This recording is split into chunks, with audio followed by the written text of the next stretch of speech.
Been enjoying myself with Fallout, been enjoying the story, been enjoying reading everything. Certainly nothing surprising can happen. Oh look,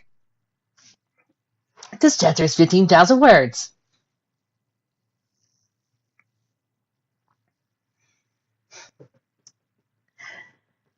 Well, strap yourselves in, kids. This is gonna be a long one. And unlike a bad fic, I'm actually going to do all 15,000. So, sit back, relax, and enjoy. Follow the Equestria Brotherhood Champions, Chapter 8 by Knuckle Wolf. It was the next day, and the four completed their mission of returning the talisman. Allie was slowly recovering from radiation poisoning, and Neil was getting his arm fixed at Lucy's sack. Ow! Neil shouted painfully as Adam messed around with his brother's arm. Neil's arm was resting on a small desk inside Lucy's sack. Small metal parts were scattered everywhere. Nuts, bolts, small sensors covered the small space around them. A small blue screwdriver was in his mouth as he dug through Neil's arm. Ow! Adam yelped.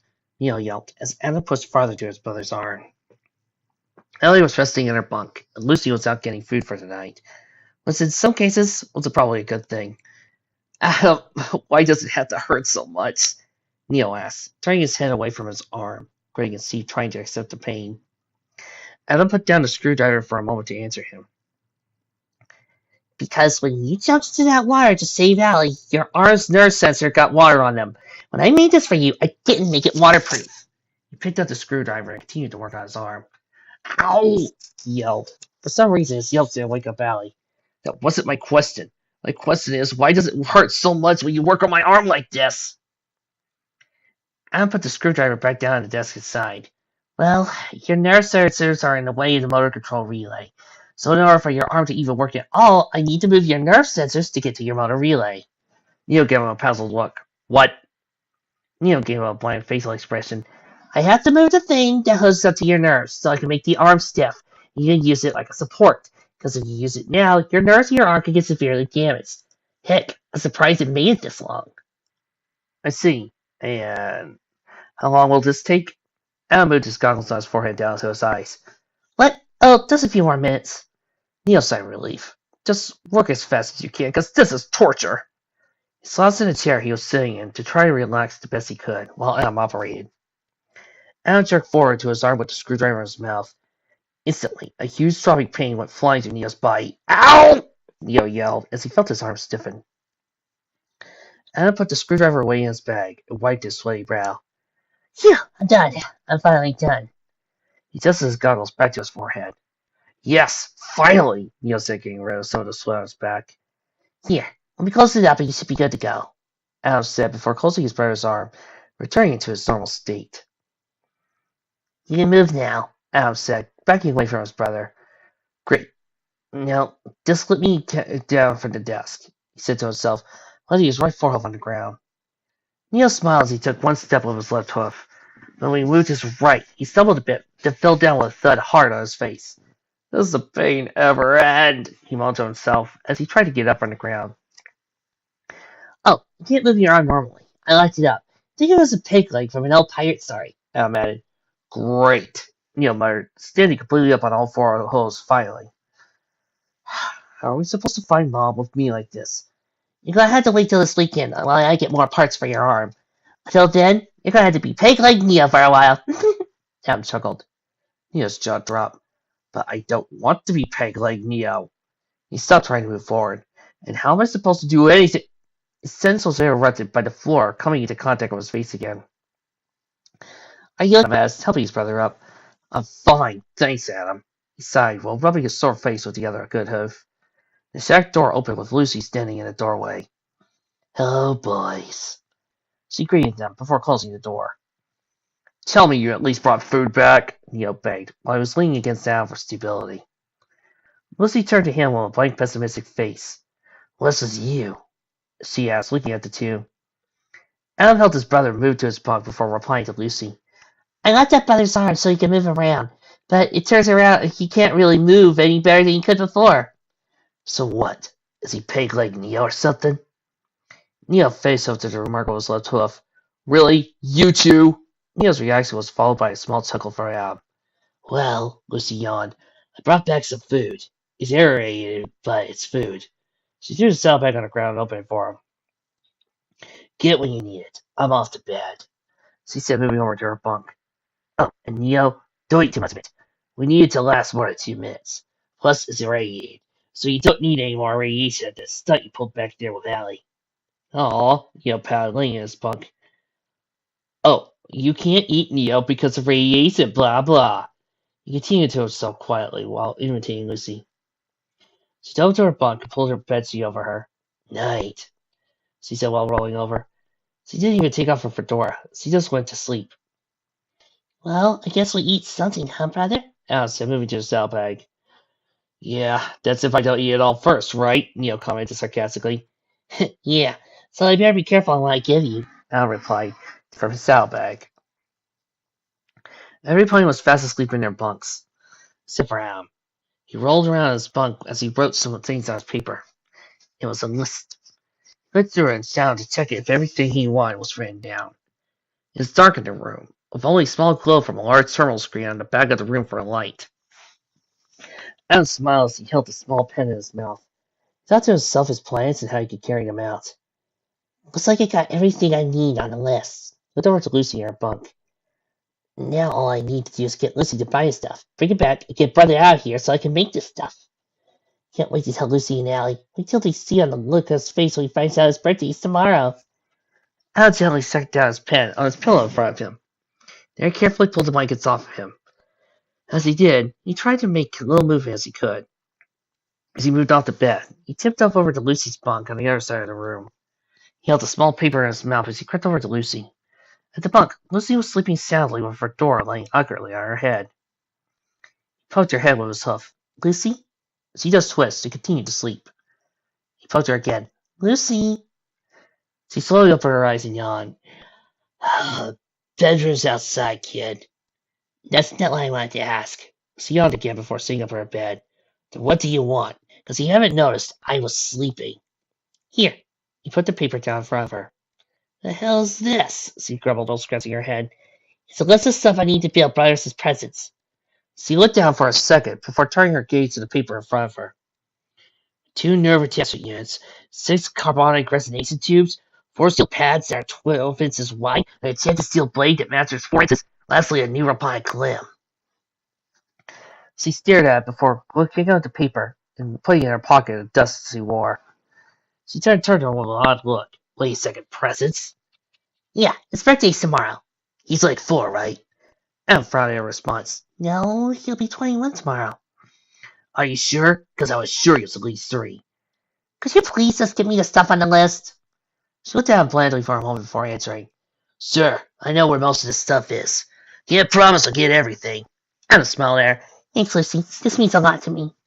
So laid back down, pulled the green sheet over her head. Yeah, I'm too nice. Adam looked at her for a moment before returning to his bunk. I just hope Brother likes the stuff I'm getting him. The next day was like the others before. Cool, crisp, gloomy. The only thing different about this day was that instead of the average brownie morning, it was a white baby blue morning. It was rather better morning, mainly because of the lack of the wind blowing. Allie woke up first to see Lucy already awake and working. She was about to leave when Allie stopped her. Morning, she said tiredly, rubbing the blanket. Lucy turned sharply with a surprised look on her face. Oh, morning, Allie, she said sheepishly. Where are you going? Or where are you going? She asked, now sitting up and dangling her legs over the bunk. She looked at Neo carefully and moved out Allie carefully. Can you keep a secret? She whispered. Allie nodded. She looked around the room again to see if Neo or anyone else was listening in. Well, Adam gave me a list of stuff to buy, because Neo's birthday is tomorrow. Really? Allie replied with a whisper. Lucy nodded. Yeah, I have to tell you, Adam much more than Neo. But he said he'd make it up to me if I did this, so her bunk and pulled the covers over her. Okay, I can keep it secret, she said happily. Good, Lucy replied sternly. Just sleep a bit more. I'll be back in a few hours. Allie just smiled at her and rolled over in her bunk, trying to get some sleep. Lucy turned away with a small grin on her face. I better finish getting this stuff up before the crowds come. She thought to herself as she left the shack, quickly closing the door behind her. A few hours later passed, and Neil woke up lazily like he normally did. He smacked his lips, trying to get saliva to cleanse his parched mouth. Adam, you awake? Neil asked, tapping the palm of the bunk above him. Adam rolled over, opening his eyes slowly. Yeah, I'm awake, he mumbled. Neil slid out of bed, carelessly dropping blankets on the ground as he emerged from his bunk. He moved over to Allie, tapped on her bunk with his right forehoof, which was still locked up and stiff. Allie, you awake? Neil mumbled to her. She rolled with her eyes open. She returned. Neil gave her a gentle smile before moving over to a cabinet next to Lucy's terminal. But just before he managed to get to the cabinet door, he slammed it open. Clank! Every pony in the shack turned to the door to see what the problem. There in the doorway was Lucy in a fedora, tied to her head by a small string. She had all the same pesky crackly look about her, which meant nothing was different. Sorry about that, she said plainly. Neil grinned at her and rubbed the back of his neck to calm himself. It's okay, Lucy. You didn't scare us too much. Before Neil could finish, she interrupted him. I wasn't talking to you. She added, Neil's grin dying with her words. And who were you talking about? Adam asked curiously. The door. Lucy replied blankly as he closed it. Neil frowned at her remark before turning to the cabinet to get something to eat. Lucy moved to Adam while his brother was busy getting something to eat. She moved close to Adam and put her mouth close to his left ear and whispered to him. I got all the stuff, even the special order. Adam's face lit up as he quietly replied, Great, I'll probably be surprised. Yeah, you'll better like it, Lucy replied negatively. Adam just smiled at her. Don't like it. Lucy just shrugged and went over to Neo. You fat flake, stop eating for a second. She and Alt said to Neo as he ate some dried apples next to the cabinet. Neo ignored her insult and continued eating. Where do you want this time? He said with a calm tone in his mouth full. I need some help taking scrap to the smelters today. Neo frustrated sighed. When do we leave? Now. Neo almost spit out his apples in response. Now? He said, so shocked that he had to go and help her now. Yeah, it's gonna take all day long. She gave him a wicked grin. Neo whimpered a bit before grabbing his leather coat and do-rag. Before they left, Ellie helped Neo put on his do-rag with her magic. He had his saddlebag ready for a long day of work. Be safe, Allie said before giving a small goodbye hug. Neil's spirit raised as the warm little gesture flew throughout his body, making him feel much more happy than he was a few moments ago. Within a few minutes, Neil and Lucy left the shack to deliver scrap. Although it was unknown to him as to why Lucy delivered scrap to others, it really didn't matter, nor did he really care. Bye, Neil, Allie said, waving goodbye. Bye, brother, Adam said, waving his hoof and there was a quirky smile on his face. Bye, Neil said, waving goodbye to you too, before Lucy closed the door on him. Adam's wave and smile faded as he turned to Allie. He's gone, Adam said mischievously. Do you know where Lucy left the stuff? On the other side of the building, Adam said with a smirk. How long will it take? Allie asked when walking to the door. I did it in 4 days. Heck, with the hard stuff, mostly you'll be done until you take me 5 hours. Top. Adam boasted proudly. Okay, then, let's get this stuff and get to work, Allie said, raising her hoof into the air. Adam lifted his hoof up and cut to a verse. Let's do this! Adam said with a confident smile on his face as he moved his goggles to his eyes. Night slowly came to the sky-topped city as all of the buildings lit up with an assortment of bright neon colors. Lucy and Neo didn't manage to beat the crowds, so they had to dodge and maneuver their way through the massive crowd of ponies on the way back to Lucy's shack. Neo hung his head low as he waddled his way to the crowd. It was sad that Lucy made him come with her, and he was sad as he kept calling him Peg-Leg Neo. He was in a depressed state, which wasn't normal for him. At least, it wasn't until he came outside. For this part, Lucy marked him with a pirate asking to torment me all. Arrest, Peg-Leg Neo! How goes your search for treasure? She was referring to him hanging his head low, which made it look like he was a hound dog, sniffing out the treasure in the ground. His mind, he did the best he could to block out the pirate insults from Lucy. Why, Lucy? Why did I do to deserve this? He thought to himself as he waddled side to side, trying to get back to the shack as fast as he could. Lucy stopped insulting him for a moment to wipe the tears out of her face. Well, she exclaimed blissfully, haven't laughed like that in a long time, she said to herself aloud. Yeah, laugh all you want, he thought as he continued to walk up the path that led to her shack. She caught up to him and nudged him playfully. face looked like it was about to explode with laughter. Peg leg, Neo. She squeaked before busting out into a insane laugh. Neo just frowned and did the best he could to ignore his tormentor. Would you please just stop? He begged. Nope, Lucy replied happily with a big smile on her face. Neo looked up from the ground for a moment to see where he was. And to his surprise, he was only about a few hundred feet away from his shack. His eyes widened, and his face lit up with joy as he waddled quickly over to the shack.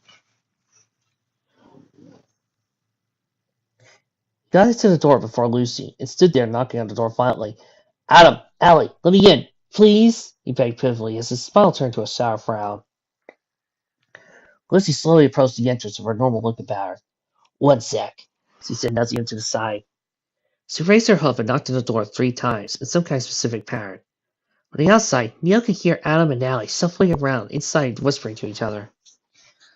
Then the shuffling stopped, and the door suddenly clicked and unlocked. It slowly opened, and exposed to him into the doorway. Oh, hi, brother. Lucy, he said, giving him a fake smile. Neil tried to look over to his brother to get a better look inside the shack. So, Neil said curiously, what are you doing in there? Oh, this stuff, Adam said, giving him a smile. In the background, Allie called out to Adam. It's ready!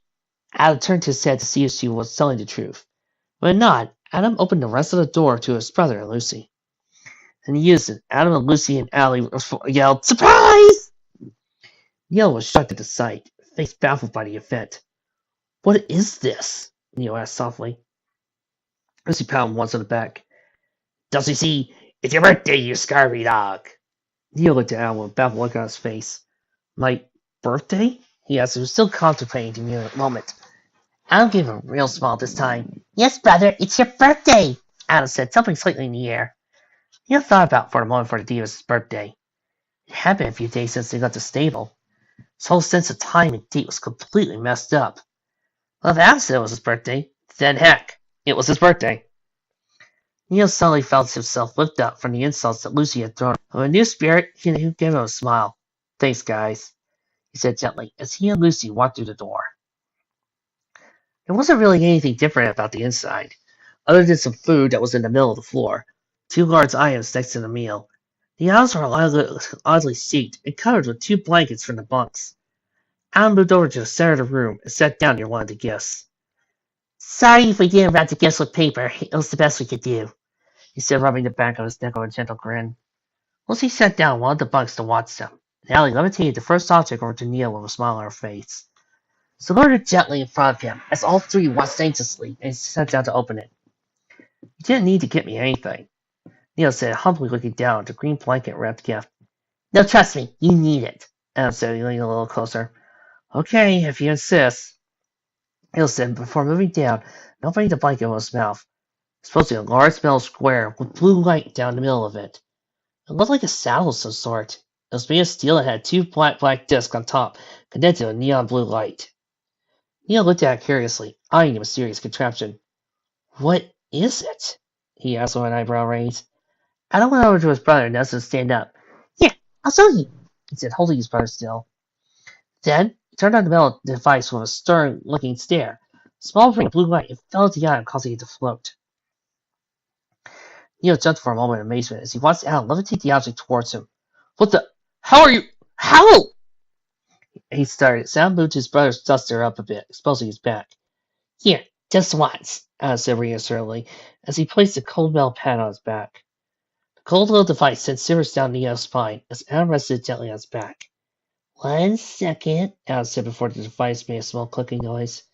At that moment, Neil felt a jolt of pain go through his body, only for a brief moment, before it died back down. Ow! He said as the pain continued. There you go, Adam said successfully as he moved away from his brother. Now you feel just like me. Lucy stepped forward to see them better. Brother, stop spinning, please, Adam said as he tried to get his brother to stop spinning. Neil was spinning around and around, trying to get a better look on the thing on his back. What is it? He said as he finally decided to stop moving around in circles. I made it myself. It wasn't really that hard to make, Adam smiled proudly. No, really, what is it? Neil asked Adam again. Adam adjusted his goggles a bit before explaining. It's a levitation cell, kind of like the ones we used in the radiation suits in the Undercity. Adam looked down puzzled. So we can levitate stuff? Adam nodded. Yep, They work 10 times as well as those ones that suits had to. Neil looked at his back again before returning to his brother. Okay, but how do they work? Simple, Alan stated. Just slightly concentrate on the arm you want to levitate like a unicorn. Okay, seems easy enough, Neil says he goes for a stunt to levitate. Quickly, he tells the first thing that caught his eye, which was a bowl of noodles. He narrowed his eyes at the bowl, trying his best to concentrate it. And with almost no effort at all, the bowl lifted itself off the ground and moved its way towards his mouth. And this time he started to consume the noodles. This is a really great gift, Adam, Neil exclaimed as he scarfed down the noodles. But then he heard a small ticking now stop his feet. Lifted his pit bug to look at the source of the ticking, and the small dial's pit bug on the arrow started to shift over to a small red stone with a +1 on it. Suddenly, Neo felt sick. I don't think I want to eat the noodles anymore, he said sickly as he lowered the bowl back to the ground. Allie chuckled a little bit. Yeah, all the food is slightly irritated, so you're gonna have to go easy on the food. Yeah, flank. Guess that means no endless feasting for you. Lucy pestered him with a wicked smirk on her face. Neil ignored the comment and moved over to the next blanket, wrapped gift. What's this? Neil asked, pointing to the small rat diam. Adam got a stern look on his face as he quickly noticed Lucy and Allie. Without any warning, Lucy and Allie pounced on Neil, holding him to the ground. What the hell? He shouted as he struggled to get free from his attackers. Allie just held his legs down with a calm smile. Lucy, on the other hand, was enjoying giving herself a little munch. Just hold still, you big baby, she yelled down as Adam came over to his metal arm. I'm not a baby! He turned angrily to continue to struggle. Just shut up! She yelled at him again, trying to make him shut up as he wiggled more to get free. But it was no use. Just hold still, brother. This will only take a second, Adam said, unwrapping the blanket. It was hard to see what was in the blanket, because Lucy was in the way. Adam got up, levitating a screwdriver with a steel forearm that looked just like the other one. Adam, what are you doing? Neil asked nervously. Sweat beginning to build on his face and neck. Don't worry, it'll only hurt for a second, Adam said reassuringly as he started to unscrew his old arm off the socket in his shoulder. His heart was racing as he felt a sharp pain the first time over his body. Gah! He yelped as he felt his arm come off, and the other replaced his former spot. Then, once again, he felt another surge of pain go through his body as Adam tightened the tight last screw on his shoulder. Yeah! He exclaimed tiredly as he put the things his way, stepping back from his brother. You can let him go now, Adam said tearfully as Lucy and Allie let him go. Neil's face was frozen with fright as the three backed away from his shocked soul. You okay, Neil? She said in a worried tone. Lucy rolled her eyes as he started to count down blandly. 3, 2, 1, wake up. As soon as he said wake up, he rose sharply from the ground, sitting up straight and breathing heavily. See, he's just a big actor, Lucy commented blankly. Neil huffed a bit and then turned to his new arm. My arm, he said quietly. He moved his arm around a bit, testing his flexibility. My arm! I can move it normally! He said joyfully. You like it? Allie asked, moving closer to him with a calm smile. He was overshadowed with excitement. Yes, I love it! Thank you, Adam! Adam shrugged modestly. It was nothing. Neil looked up from the ground and hugged his brother warmly. Thanks, Adam. I really like it. Adam gave a small chuckle. It was nothing, but I did add new features to this one. Neil's overjoyed expression faded away. The sound of new features Adam spoke about. What new features? Allie stepped in. You'll see, she teased Adam. He grunted, turning to Adam. Well, for starters, it's 50% lighter than your old one. Neil moved his arm around a bit, realizing it was significantly lighter than his old one. Another feature is that it's 100% waterproof, and bulletproof too, or at least it should be. Neil smiled a bit, extending the new steel arm. It's the best enchanted steel I could ask for, and comes with a magically enchanted blade. Neil looked surprised. A magically enchanted blade? Yep. Lucy interrupted as he sat back down on the lower bunks. The stick of the blade is to unsheath itself. So the older brother metal arm, but the blade can stick out? Yep. Something Tercy has forgotten to deal. I know. I'm biting my finger here. Neil inspected the hoof carefully, thinking about a blade. But unlike the levitation sound, Adam gave his much more difficult to use. So he just got it out. Shink! A small blade sticking itself from the bottom of his hoof through a tiny slit at the end. Whoa! he yelped, as he jumped at the small blade that emerged from his right hoof. Yeah, and it never dulls, too, Alan pointed out. Really? Neil returned to us, before his blade seized itself back into his hoof. Lucy got off the bunk and sat down with the food. Great, she said excitedly. Now that we got all your gifts open and used, can we eat now? Yes, Lucy, we can eat now, Allie muttered, before turning to the meal she had made for Neil's birthday. Neil looked at Al calmly, with a tearful smile on his face. Well, I'm still hungry. Even this food makes me sick. It's still my party, right? Al smiled at Al. Yeah, it's your party. Now let's go eat before the food gets cold. Adam chuckled. Yeah. Neil sighed happily. But then it struck him he no longer had a stiff arm, so he got a deviously feeling about him. Oh, Lucy, Neil said, turning to her with a wicked grin on his face. Guess he doesn't have a peg leg anymore, he taunted her. She pouted a bit before starting to eat. You don't, she replied blankly, rolling her eyes at Al, jealous as he was acting. Ha ha! Who has the last laugh now? He mocked her. She faced up with her right hoof. Can we just eat, please? She begged him. And so on. On that night, they married merrily, as Neil enjoyed his new arm limitation cell. Although Lucy kept quiet to herself during most of the meal, she couldn't help laughing at some of the jokes and stories they shared, as they enjoyed the night they had together. It was then that Adam realized that laughter brought them together. And it was then he felt that Lucy was truly a real friend. It was the next morning, and the sound of ponies gathering in a massive horde woke him up. He had slept in. It was already noon by the time they woke up from their party they had all night long. Lucy slouched upright as she put her hoof to her head, trying to help the aching soreness. Damn it, she moaned to herself as she turned around to see others laying where they could for the night. Neil was on the ground, with a small empty box in his mouth, and Adam and Allie were laying in their bunks, lazy in upward positions. Lucy's mane was tangled and messy from the rough night's sleep she had gotten. Damn, she whispered to herself, getting up from her bunk tiredly. She started to make her way to Neil on the ground, who was snoring loudly. Lucy didn't like this at all, so she spit on her hoof and started to gently rub his ears softly. As he performed a gesture, Neil squirmed around blissfully with a big smile on his face. Oh, Allie, I didn't think you wanted to, he moaned to himself before opening his eyelids slowly. There, staring at him, was Lucy with a cocky grin on her face. Hey there, Sleeping Beauty, she whispered to him. His eyes pumping up, as he leaped in front and backed away from Lucy, hitting one of the bunks as he moved quickly away from her. Was that your spit? He asked in a worried tone. Lucy nodded with a quirky, tired look. Neo started to rub at his ear furiously, trying to remove the Lucy saliva from his right ear. Get off! Get off! Get it off! He yelped to himself as he rubbed the ear. Lucy started to chuckle maniacally to herself as he watched him trying to remove her saliva. Neo managed to wake up Adam and Allie from his small panic attack. It's all over my ear! Get off! He yelped to himself as he finally stopped his violent rubbing. A little pissed, Neo looked at a tired Pegasus with an angry look. What the hell is that for? He yelled at her. You're welcome, she replied sarcastically. Adam hopped down from his bed and rubbed his eyes sleepily. Brother, what's going on? Adam asked, still trying to wake him up. Allie joined him and stared at her room, looking just as tired as crass as the rest of them. What did I miss? She asked Lucy while scratching her brown mane.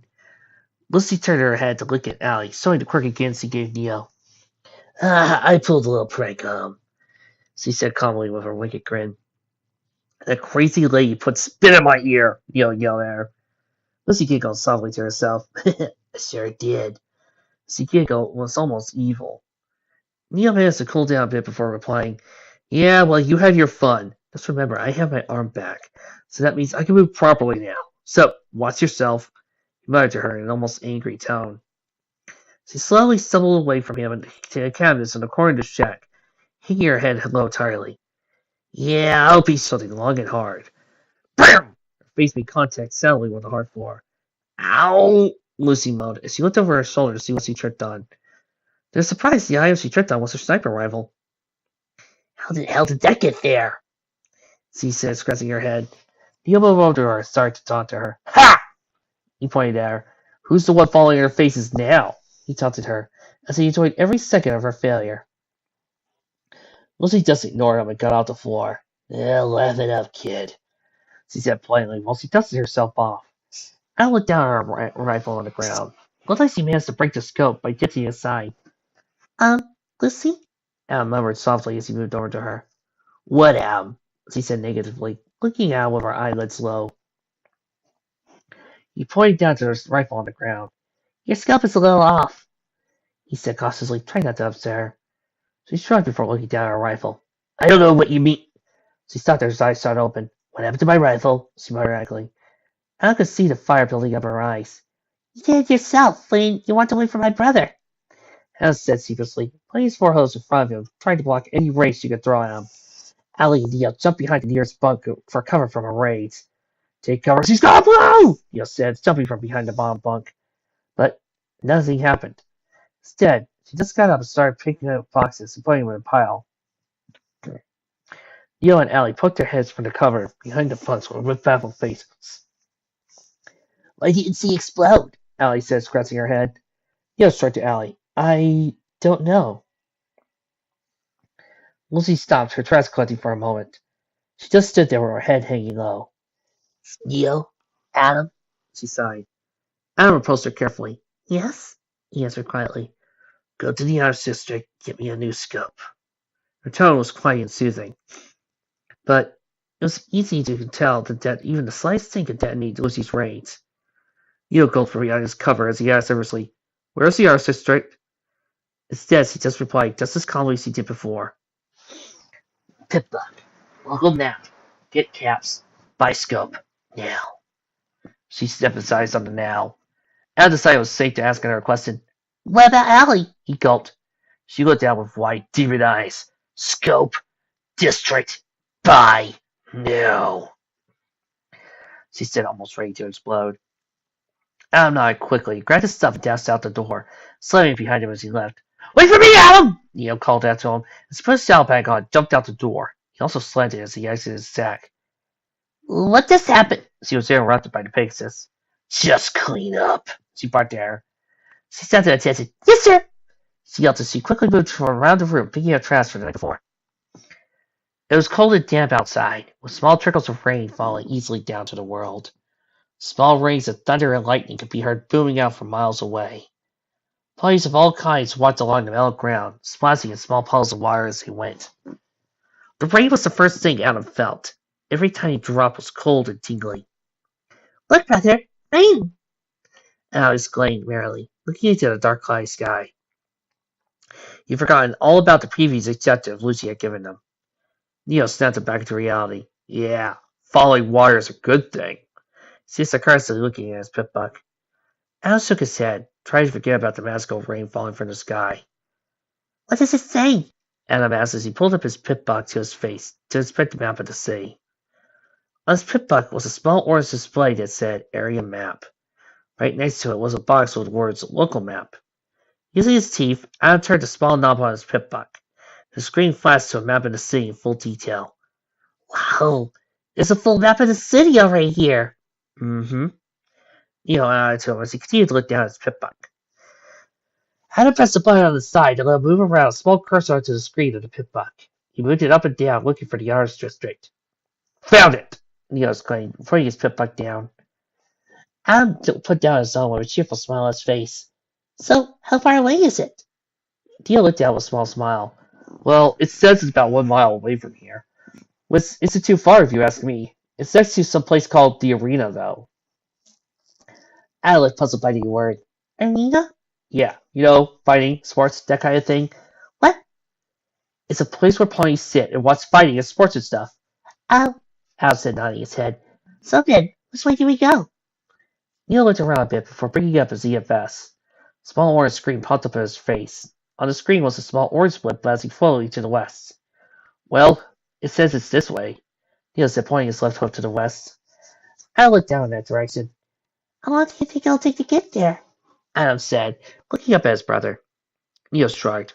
It shouldn't take more than a few minutes, at most. Adam smiled a bit. Then what are we waiting for? He exclaimed as he jumped into the air happily.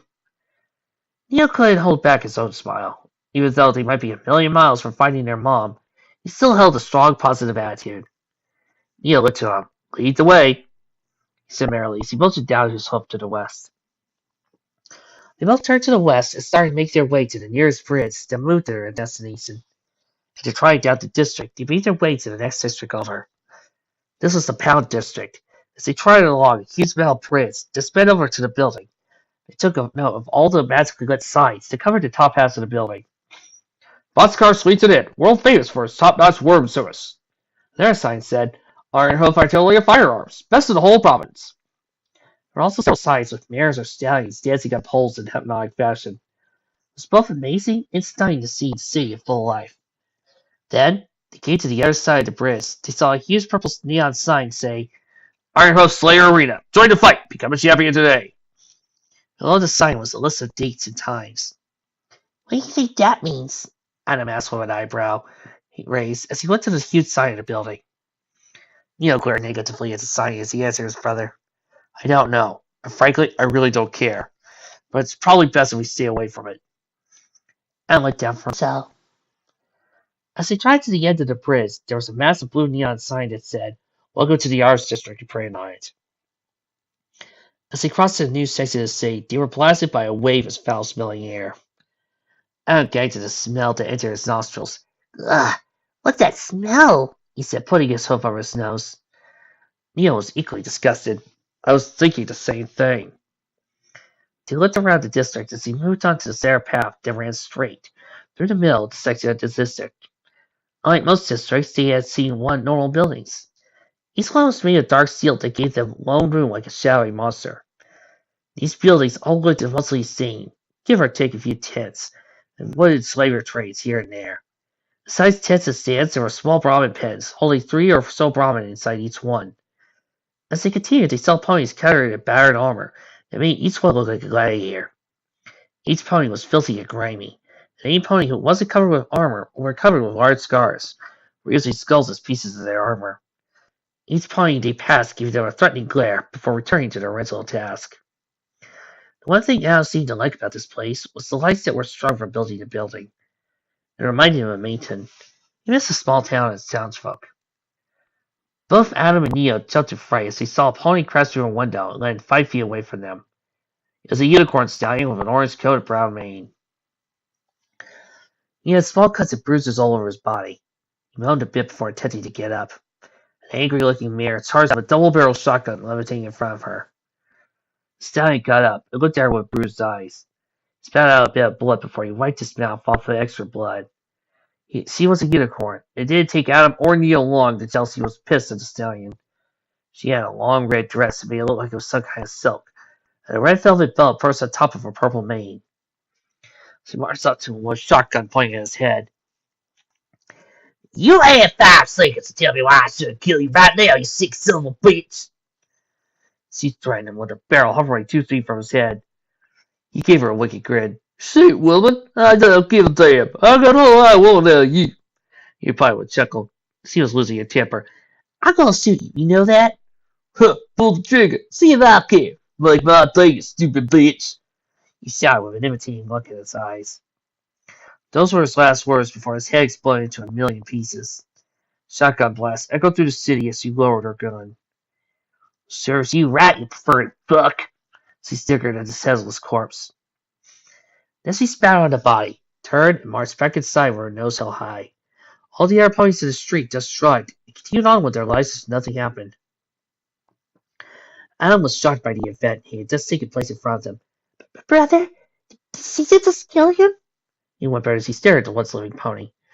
Neil's stomach turned and twisted as he watched the body seep blood into the street. Adam was trembling. He just saw a pony get murdered right in front of them. Although for some reason, this was different. This wasn't like watching a raider die. No. This was just some normal pony. One second he was there, another he was gone. Neil wanted to go and get away from the dead pony. And if possible, leave the Stand District as soon as possible. Neil's tone was quiet and sad. Come on, Adam. Let's go before we see more ponies die. Adam turned his head away from the body. He continued onward to the district with his brother. Neil tried a little bit faster than normal to try and find Lucy's scope so they could leave this damn place. As they continued, the district got cleaner, and more shots put up as they moved on. Adam had the image burned into his mind. He tried to think of something else, but it just stayed. So he decided maybe if he talked to his brother, they could both forget it. Brother? Neil was still upset, slightly sick from the murder he just saw. What? Aren't you at least a little bit curious of where I got all this stuff from you? You thought about it for a moment before answering. Not really. I think you just found this stuff where you could. Yeah, Adam nodded. Well, of course I did, but aren't you curious on how I made it all so fast? Neil looked down at him. Well, now that you bring it up, it would be nice to know how you built these two saddles and my new forelegs in just a few hours. Alan smiled a bit. He was anxious to explain how he built them. Well, the levitation saddles were the hardest part. First, I used those levitation pads I found at that trader tent on our way onto the workboard. Then, I used some old scrap metal out back for the base. The nerve systems were probably the hardest part to build. You need to make sure the cryo shells are properly aligned with the magic expander. Trust me, it must have taken Lucy forever to find those. Now, putting it together was as easy as counting to three, and I just got Lucy to find a new arm somewhere, and I added the blade myself. Neil looked down with a baffled look. What? He said, raising an eyebrow. Adam gave him a playful look before responding. It wasn't hard making them. It was just hard getting to pieces, he said with a light chuckle. Neil laughed a bit too. Well, you could have just said that. Now, what fun would that be if I said that? Neil started to laugh, and so did Adam. It was nice that he managed to get the number out of his mind. Now, if he only completely realized it, then all would be perfect. The happy little moment died when Neil hit a tough-looking man in the street. Neil almost fell over the ground. Luckily, his brother New Guard caught him before he fell. Adam went over to his brother. Brother, you okay? He asked with a worried tone. He shook his head, turned to Adam. Yeah, I'm fine. I just hope she's okay. The mare was lying face first in a pile of ramen droppings. She picked herself up and finally shook her head of the shit that was on her face. She was pissed, and she wanted to know who bumped into her. Who the fuck did that? She yelled as the white ramen crap out of her eyes. Neil got a good look at her. She was about his size and clad in a suit of dark armor, with a pulling skull replacing the left pad of her suit. Her blood-red mane covered her head and lower neck, and her purple bloodshot eyes made it look like a demented monster. Neil was scared now. He didn't mean to piss off a gladiator. Sorry about that? He said cautiously as he backed away from the angry mare. She fixed her eyes on him and him alone. You! Anne looked up at Neil with a worried look. I think you made her bad. I think we've been here before, Adam. Neil said, backing away slowly. She moved over to him before he could get any farther. You! What's where you're going next time?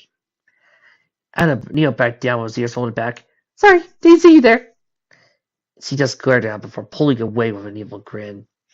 You're just lucky I'm in a good mood today. I just won jackpot at Face Casino a few moments ago. 'Cause any other day, and I would have killed your sorry ass. She paused for a moment and gave him an evil grin. Plus, you'll probably be dead in an hour or so anyway. Just like that, she turned around and started trying to distract him. Neil sighed relief. Damn, that was scary. I'll see, I replied. Let's just find Lucy's scope and get out of here. Agreed. Now, Neil said, looking around as he tried to calm down when it just happened. Where can we find a scope for a sniper? He said, narrowing his eyes. Al joined in and started to look at the signs and buildings. Maybe we can ask somebody. Neil shook his head. That's the last thing we want to do. Now I think about it, yeah, that's probably not a good idea. He said with a nervous chuckle. Neil smiled a bit at him before returning to his search for a weapons store. He looked around. Apparently there was some kind of training area. In front of them, large structure on a building that was right next to the one they were currently on. On it were the words Slayer Arena.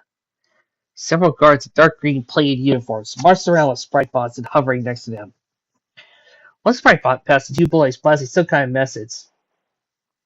It was the same voice as before, just still as proud and smooth as the first time. What happened to us? You see, when I was a small cult, I lived on the promise that was unified under the belief we could find a future. Let me say again, unified. But now we live in a providence filled with violence, death, and war. We stand to fight it against ourselves. So let me ask you one thing, my fellow ponies. Whatever happened to Ironwolf Providence? Whatever happened to us? I'll tell you what happened. War. War happened. And it's because of war that our families, friends, and loved ones live in a constant state of fear and hopelessness. Well, I'm here to tell you that those days are over.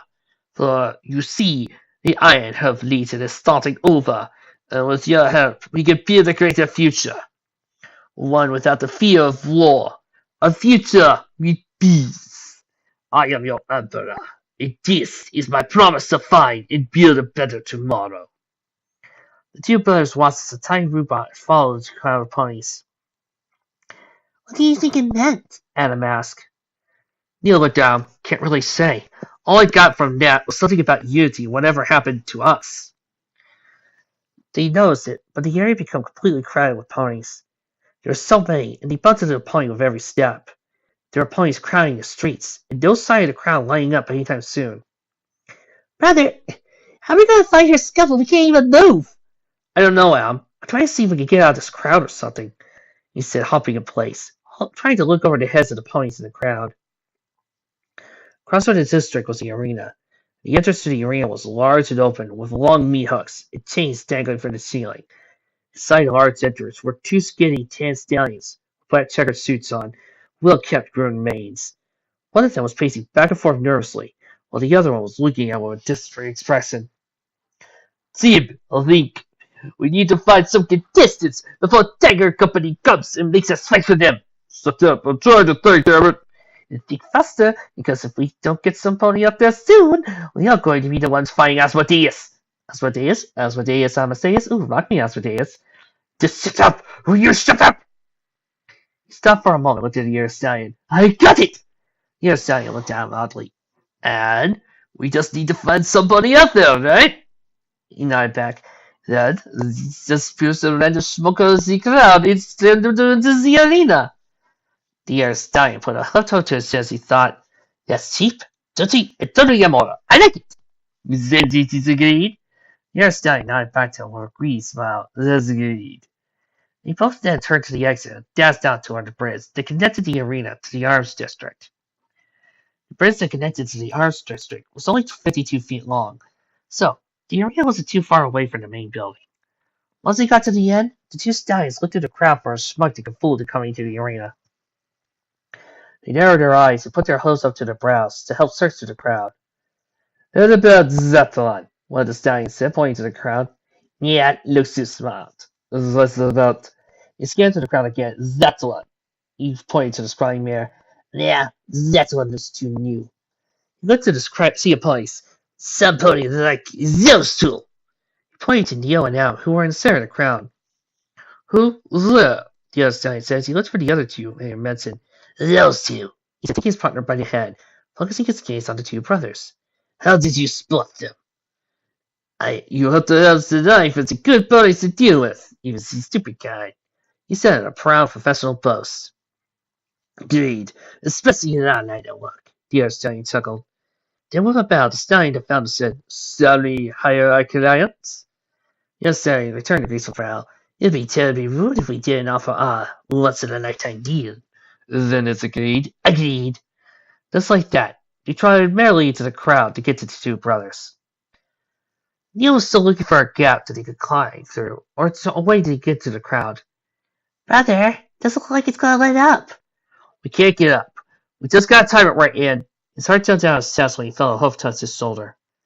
Adam saw the old pony before his brother did. Neil turned sharply to the stranger with a surprised expression. The first thing he saw was a skinny, crude tan stallion with a black checkered coat.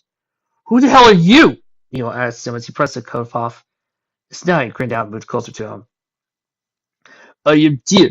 That's also something I do his job. He also hooked at Adam. The light there was one stab standing right behind Adam. I saw you boys want to get out of this nasty crowd, correct? Jab said with a grin that went from ear to ear.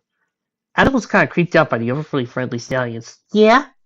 Yeah, then just one of us, yeah. I'm gonna get out of the nasty crowd, Jim said in a creepy manner. Neil was cautious about the odd two strangers. Just get us out of the crowd, Neil said with a threatening glare. Of course.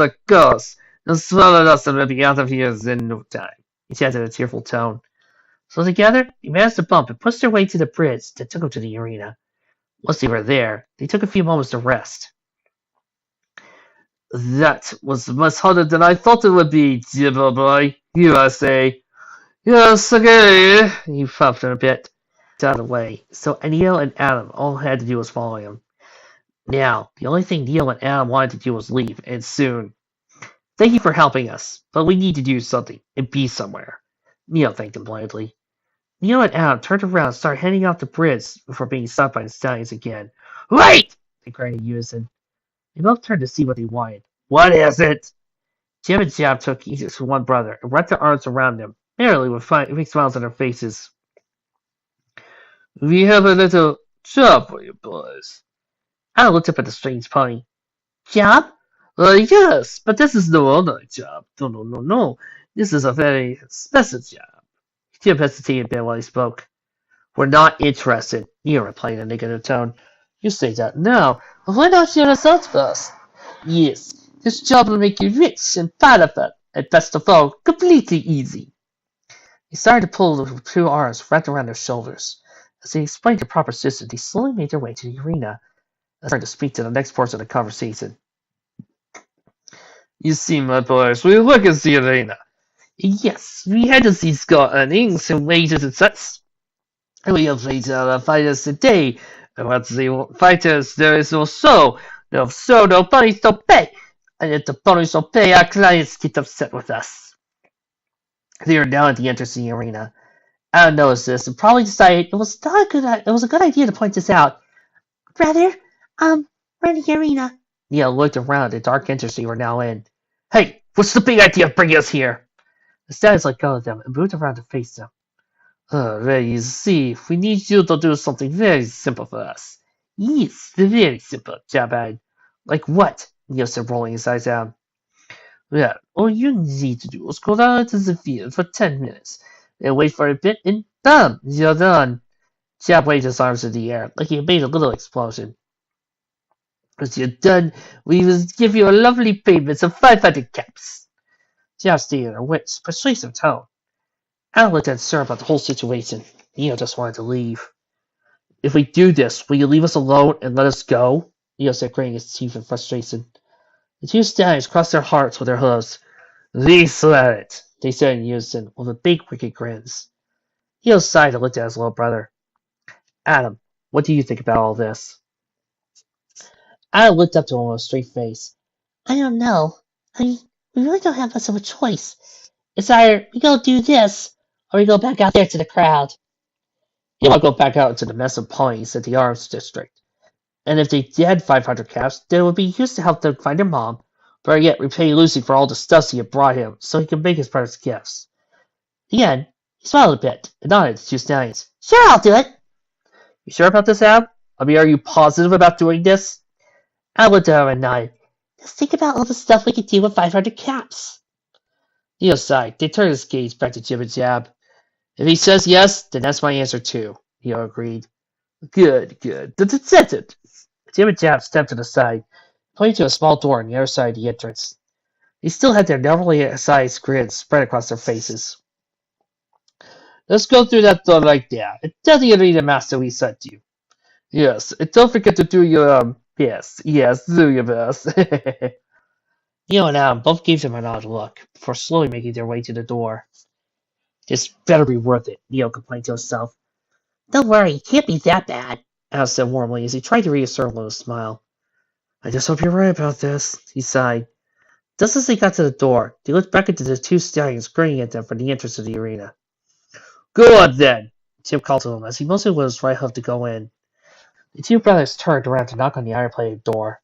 Boom, boom, boom. The iron door made an odd noise when Neil knocked on it. The door flew inward, and an armored mare was standing on end. Once the two managed to get a good look at the mare, the other side their mouths hit the floor. Look who decided to fight! About time I had! She stopped as she stared down at the two in front of her. At the same time, all three of them shouted, It's you! Neil suddenly got very scared. It was the mare he had bumped to onto the way. Her surprised expression turned to an evil grin. Well. Look who decided to come to the arena. She chuckled menacingly. Neil was at a loss of words. But you, Al, you're the arena master, she continued for him. Yeah, Adam finished. Neil gave her a big grin as he put his arm around Al's shoulder. Well, that's enough excitement for one day. Come on, Al, let's go. he said, spinning around with Adam. Don't take another fucking step, he barked down. Neil and Adam turned around sheepishly with their ears folded down. He looked at her with a small-sized smile. Don't look at me like that, she barked again. He straightened up and watched her eye them carefully, with her left hoof rubbing her chin as he thought.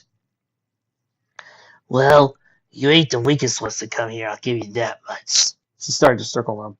Her eyes moved up and down as she went. She stopped circling them and sat to the side door, with a hoof extended to the door. Go in and have fun, kids. She gave them a devilish smile and an evil-looking glare. Now they were really worried they should go or not. One question before we go, Alice squeaked quietly. Her evil look laughed and was replaced by a stern, angry expression. Make it quick. I don't have all day. Adam nervously rubbed his arm up and down the other. What's going to go in on there exactly? She sighed not to let her temper best her. You go in there, stand around for 10 minutes, and then go. Simple as that, she lied. Now please get in there before I make you do it and I stay, she barked angrily. A little scared for their own well-being, Yale and Al went inside the small room they had been in before they had seen her. Just as she entered, she took the handle of the door and slammed it shut behind him. Phew! She sighed. Her gaze immediately turned to the two stallions at the entrance. You won't see them anytime soon. She chuckled as there was a look. Jim and Jab turned to her bike expresses. Zed, we just need them to be up there, is that so? Tim says. He pulled out a paper from his pocket to check her coat. Jab looked at it closely with his companion's mouth. Yes, as long as we have some pony up there every day, Tiger Pace Company pays a small fee of 1,000 caps to for us match. That's the deal we made with them, and they need somebody to fight. They looked like the mayor cared about their contracts or their affairs with the Tiger Company.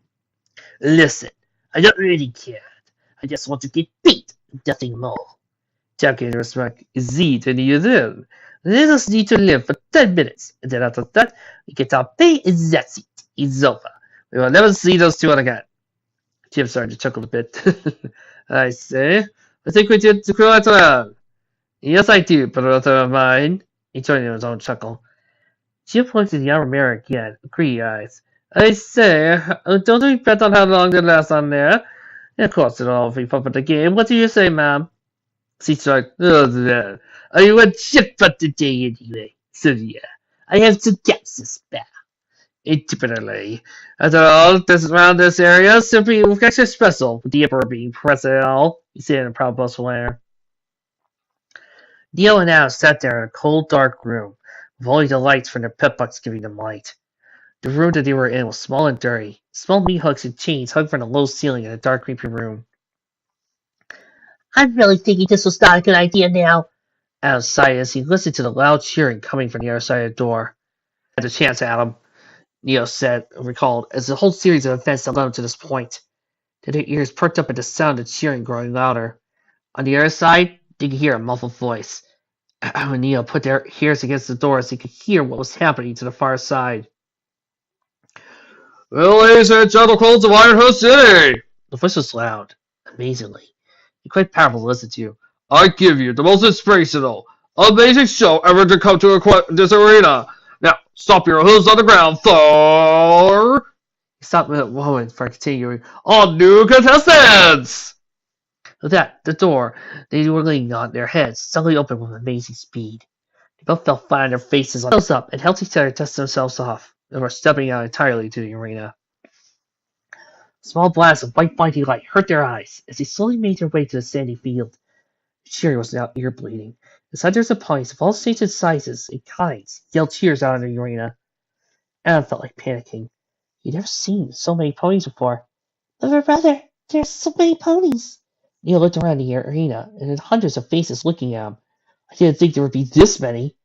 Adam was trembling as he looked around. Now I really think this is a bad idea. Neil looked down with a terrified look on his face. Feeling is mutual, Adam. The feeling is mutual. Things didn't get any better either. The door that he had come from closed right behind them. Clank! He turned around to see it shut. In pure terror, they dashed towards it and started to bang on it, begging them to let him go. We didn't want to do this. Let us out! Open up, please! He didn't stop for a moment to look at the announcer at the top of the tower next to the bleachers. The tower was on the right side of the stadium. It perched safely along the high walls to protect the audience from the activities in the arena. The stallion was announcing was yellow, with a ragged orange mane and microphone, with two swords crossing it as a key mark. He wore an old pre-war headset that was connected to the speakers on the tower. Fillies and gentlecolts, I give you our new fighters for the evening! He announced enthusiastically while pointing his hoof at the two brothers in the arena below. The announcer pointing waved his hoof into the air and gave a small balcony on the opposite side of the arena. Before we begin, let us honor our proud emperor as he gives these brave fighters his blessing! The only thing Neil and Adam could see was several dark figures in the small balcony. Now, without further ado, I give you our challenger! As soon as he laid saying the challenger, the crowd started to cheer wildly. Now they were really scared. They looked around the arena and saw hundreds of pony skeletons with some red, rotting meat still on them. Destroyed chariots and wagons made out of metal and wood littered the floor of the area. And on the other side of another door, this one was massive. It was not a normal door. Instead, it had a large, dark, rusted iron bars, keeping whatever it was holding inside away from them. The announcer started speaking again. As he spoke, he did several weird poses as he announced each thing about their challenger. He's the meanest, the strongest, and the most terrifying creature alive. Here's our one and only Manticore of Death, Asmodeus! As soon as he finished, there was a loud clanking noise, which each sounded like the gate, holding whatever it was behind the door, was unlocking. Both their eyes were wide with panic and terror as he watched the large, dark figure behind the bars take a small touch of dust from his breath. And they saw two glowing, evil green eyes stare back at him from the darkness that covered it. Within a split second, the gate holding the creature back slowly opened, and as it did, hinges creaked and squealed as the rest of them cried out into the stadium. Then, everybody was silent. The crowd was completely still and calm as they watched the arena below. All that could be heard was the moans and aches of the old stadium. Neil and Adam were glued to the wall as he watched the opening on the other side of the darkness as the silence continued. Adam nudged his brother slightly. Do you think it... The sentence was interrupted by a loud, gut-wrenching howl. It was as if hell itself was screaming right at them. Instantly, they both froze out of pure terror, so they just stood there looking at the dark cave. They hadn't noticed it, but the crowd had started cheering madly again. Then they saw the dark energy paw emerge from the opening. Just like the first one, the second paw followed. They looked like they belonged to some kind of cat, but it was unclear as to what kind of cat it would be. The glowing green eyes returned as they moved closer to the light. It only took a few moments before the head was completely outside. The entire creature was gray, a ragged old battle-worn mane. Small pink scars were scattered across its playful, terrifying snout as it came to a full length, so off its powerful scorpion tail. As it swayed back and forth slowly, its eyes were fixed on him as it prowled slowly into direction. It was carefully maneuvering its way around the broken carts and chariots of the fallen fighters as it approached the two terrified ponies. Neil leaned close to Adam and tried to whisper to him, Listen, Adam, when I say run, we book it for the door on the other side. Adam leaned back to answer him. Yes, sir. This thing looks like it could be pretty fast. Don't think about it like that. We just need to get out of here. So when I say run, we... Pause for a moment to look in front of them. And there, standing in front of them, was the large, vicious-looking creature that they had ever seen, standing over them. Run! Neil whimpered as he stared into his green eyes. Let's run! With that shout came the loud roar of the monster as it slung its tail towards them. BOOM! Miss barely missed them as they jumped to the side. Without even thinking, they both took off in opposite directions. Adam dashed off to the left and Neil to the right. The creature went back and forth between the two as it decided which one was going to become its next meal. It didn't take long to decide on Adam to be its next target. Neil saw the creature dash towards Adam. Adam! Neil shouted in full panic. Adam heard his brother look behind him to see what he was shouting about. First, he didn't want to believe it, but his suspicions were true.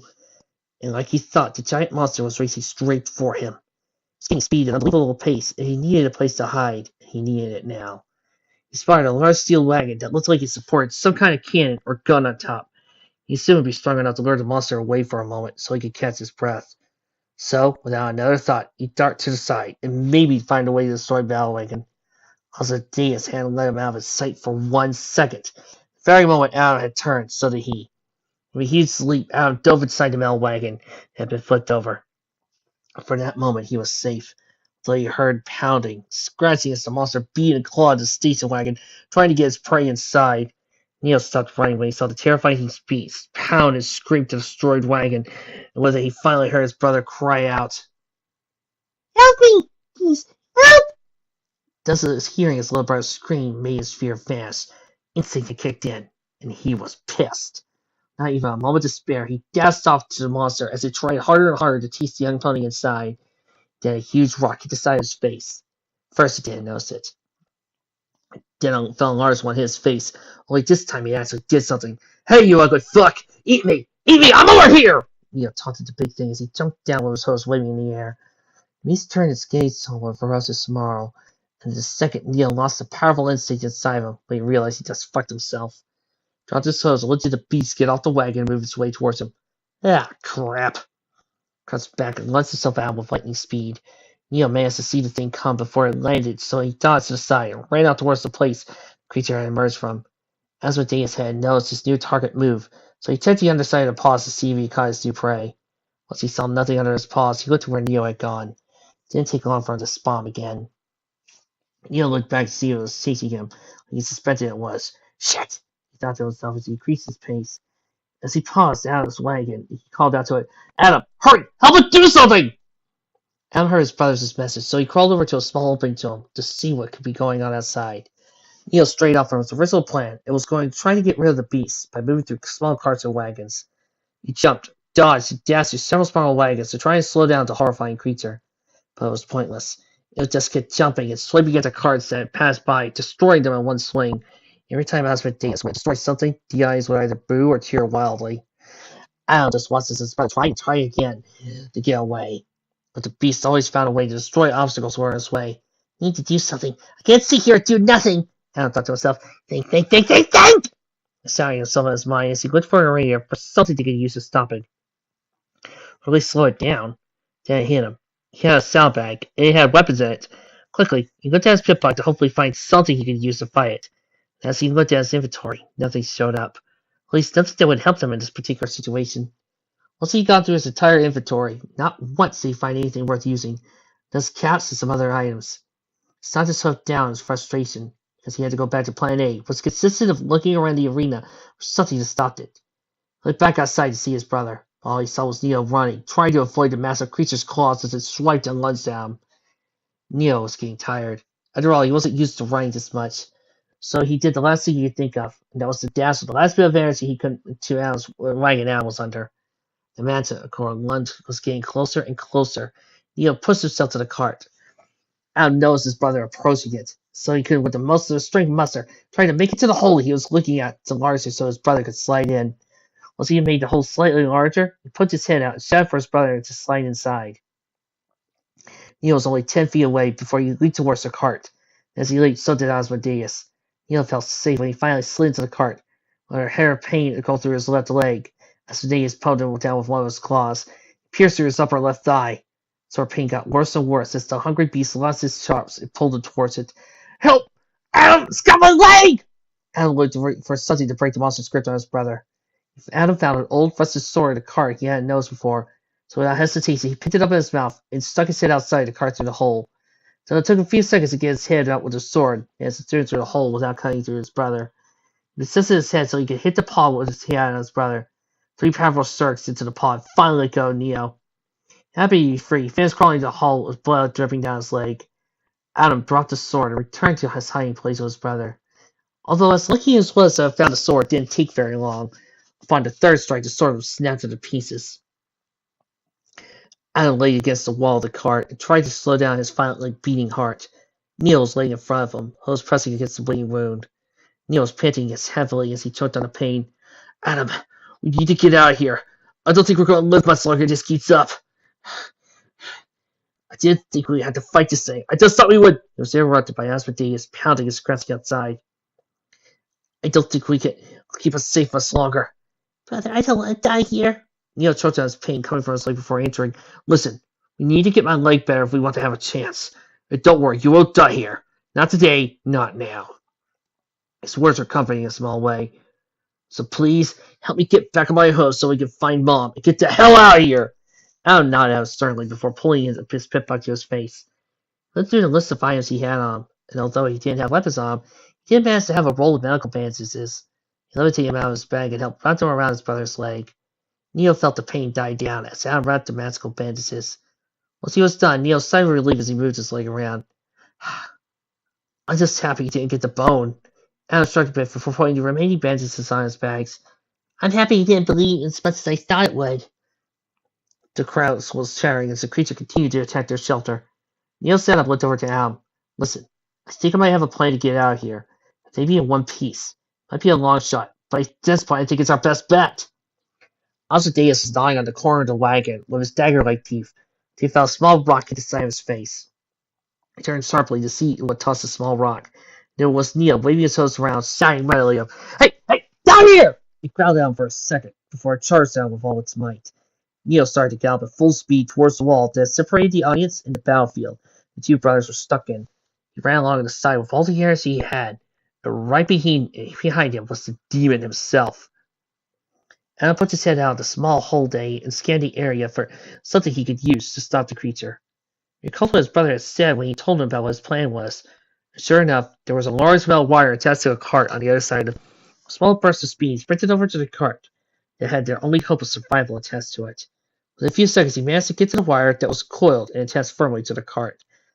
Adam grabbed the end and pulled hard at the wire so it could unwind. Once he had completely unwound it, dashed back to the only cart to provide true safety from Asmodeus. The crowd was down in a frenzy as they cheered for both brothers and Asmodeus. As Neo ran, he would check to see if Adam was carrying out the plan. Adam, hurry! He was almost at the cart when all of a sudden he felt a huge tug on the wire. He looked back to see that he had completely used all the wire. Adam started to panic, and the whole plan relied on this wire being tied down to the wagon. He turned his head around to see if he looked around for a place to tie the wire. This was clear he couldn't make it to the original spot. To his right was a smaller wagon that was made of iron, and both wheels were missing. The pony skeleton was hanging off his side. It didn't take him long to get to it. It took even less time to tie the wire to the cart itself. The wire now stretched tightly across the middle of the arena. Adam shouted back to his brother with both hands clapped to his mouth. Hurry, brother, it's ready! Neo heard him from across the field and made a mad dash for the center of the arena, where a wire stretched across from one end to the other. His legs burned and his wound throbbed, but he sucked at the pain as he came up to the wire. He slid underneath on his belly as Asmodeus gained on him. Adam watched fearfully as his brother managed to lay on his back before the massive monster tripped on the wire. Instantly, both carts holding the wire jerked forward as Asmodeus' face, backed right into Neo, was right in front of him. Then there was silence. Adam looked carefully at the fallen creature. It was not moving, and his older brother was nowhere to be found. Adam constantly approached Asmodeus, and he moved closer to his face as his brother with both forelegs in his eye. Neo had green blood rolling down his right foreleg. Neo was struggling to get out from underneath his head. Help! Adam! I'm stuck! And my right arm is stuck in its eye! Adam nodded and helped lift the head up a bit, which gave his brother enough space to wiggle out from under his head. Once Neo got his body free, it made it easy for him to get his arm free from the bloody eye he was stuck in. He pulled his metal arm and creature his eye, stark green blood spitting out of it. His blade was extended and covered in green goo. He picked himself up and shook his head off his arm before looking at the creature again. Is it dead? Adam asked, poking him with his hoof. Neo retracted the blade and nudged his head to his side. Yeah, I think it's dead. The crowd just stared at it for a bit before bursting out in an uproar of tearful shouts and cheers. The announcer's mouth hit the floor as he looked at the two, waved shyly to the crowds to cheer for him. He was at a loss for words, so quickly he put the microphone that was attached to his headset to his mouth and began to speak with a baffled tone. Well, this is the first time anybody's done that. He's dead. Asmodeus is dead. He looked around before finishing. Well, folks, there you have it. Our new Hired Up Arena champions. Adam nudged his brother playfully. Did you hear that? He called us champions. He said, giving him a happy smile. Neil looked down, returning a warm smile. Yeah, just let the fame go to your head. Can't believe that worked. Yeah, it didn't even work out the way I intended to either. Maybe Celestia's looking out for us.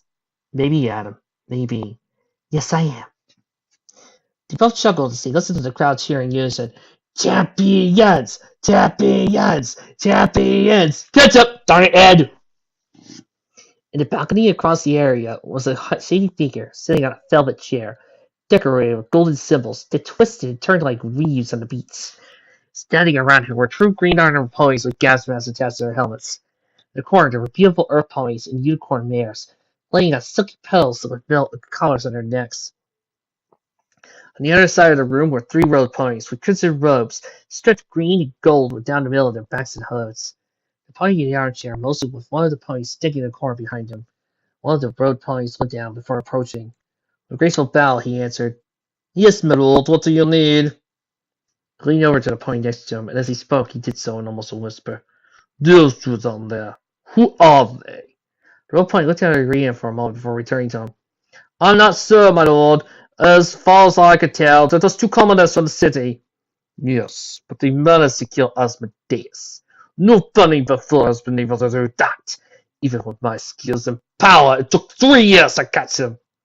"Then what will you have me do?" Darkfigure put his mouth to his mouth for answering. "Invite them to the tower. I'd like to meet the two that killed Asmodeus. After all, I've been waiting 3 years for somebody to end that miserable creature's life. And now that somebody has, I'd like to meet them." Footnote. Level up. New perk. Blade of Glory.